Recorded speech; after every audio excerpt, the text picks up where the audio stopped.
Welcome back. Today I'm going to use something that I never have used before, and that is spick and span.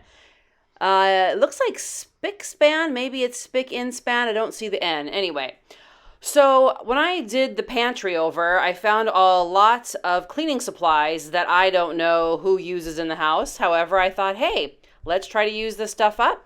So I thought I would use it to clean the floor in this upstairs bathroom in our house. If you see the tattoos on my arms, they are from hanging out with an 11-year-old, and we bought tattoos and we put them on, so they wash off.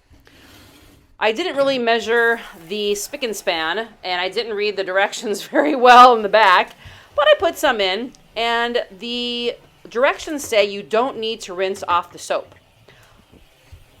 That's very interesting to me. So first of all, I take out the rugs that we use, one of which we use to stand on to brush our teeth, take our makeup off, and the other rug we use to put our feet on when we go to the bathroom. I think it's warmer to have little towels there. We also have a more plush rug right by the shower, which we put a towel over so that plush rug doesn't get wet very much, and we've been doing that for some time now. Now, normally when I clean the floor upstairs, I vacuum first. However, I was watching Aurikatariina from Finland, and she uses her squeegee to clean the floor and a dust cloth like this. So I thought I'll do that as well and see how that works. And the thing with Aurikatariina, they all have drains in their bathrooms in Finland, whereas most American homes don't have drains in the floor. However, one day I'll give you a tour of my apartment, and after living in the Middle East, I thought, oh my, everybody needs a drain in their floor in the bathroom, because that way you can just put sudsy water everywhere and it takes like 5 seconds to clean. I love it. Anyway, this house was built in about 1910, and this room was actually a bedroom. And that's why if you see a really nice built-in dresser, like right here, that came as part of the bedroom. And my sister loves to do research on homes and people's families, and she found out part of the census that this house was actually owned by a family, but they rented out rooms. So it was kind of like a boarding house. And then later on in the years, they did put this bathroom here, and then there was one downstairs.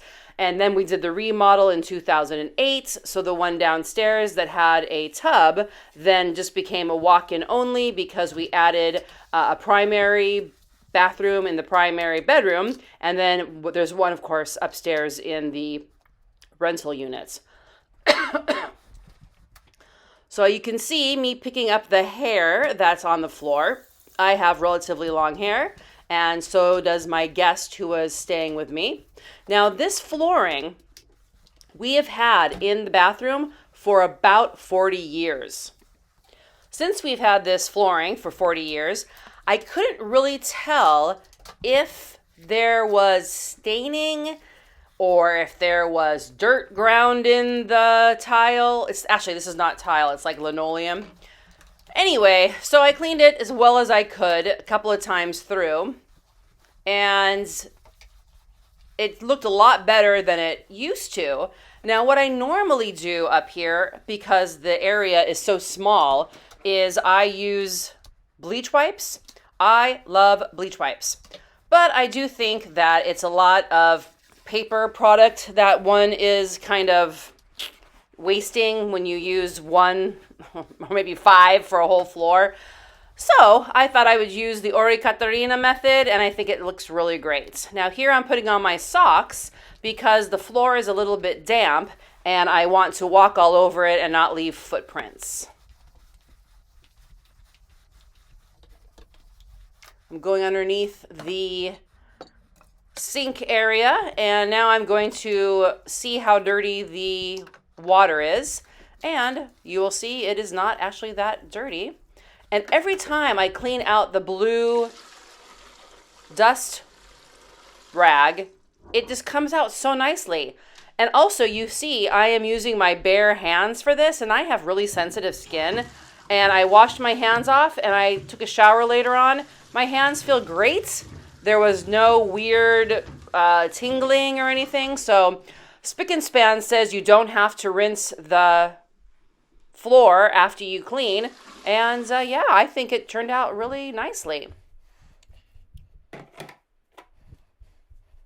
I rinse out the bathroom just because there were some bubbles in there and some dirt.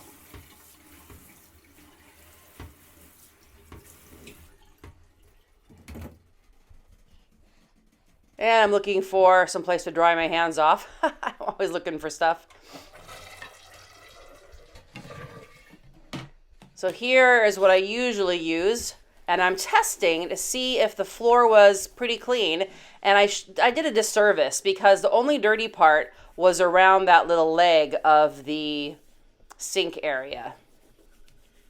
But the bleach wipes didn't take off any of the weird stains of the floor. So I don't know how I could get it better than it was. So I think Spick and Span did a pretty good job. And I also like to clean the sink with those little bleach wipes. Oh, I tell you. I buy them at Costco. And if you don't know what Costco is, it's a bulk place that sells bulk products. And I get a package, I think, of 6. And it turns out to be like $3 per package rather than about $5 or $6 per package. Now, you might wonder why I'm using a hand cloth to dry the sink.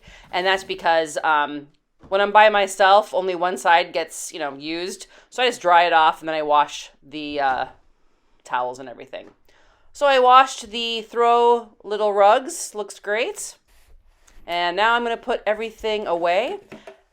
Now, because this house was built a long time ago, I love these wooden stairs, there is a laundry chute right by the stairs going down to the basement. And here you can see, you can just put the laundry right down there, and then you go down to the basement where the laundry is, and you can get it out of the little area. As a kid, I loved it. Later on, you will see a new floor in the kitchen, but that's not going to happen for a little bit. Here is our downstairs area where we do our laundry. I'm putting everything away, and now that's how I clean my floors. So I hope you had a nice time with Projects with Paula. Be sure to subscribe.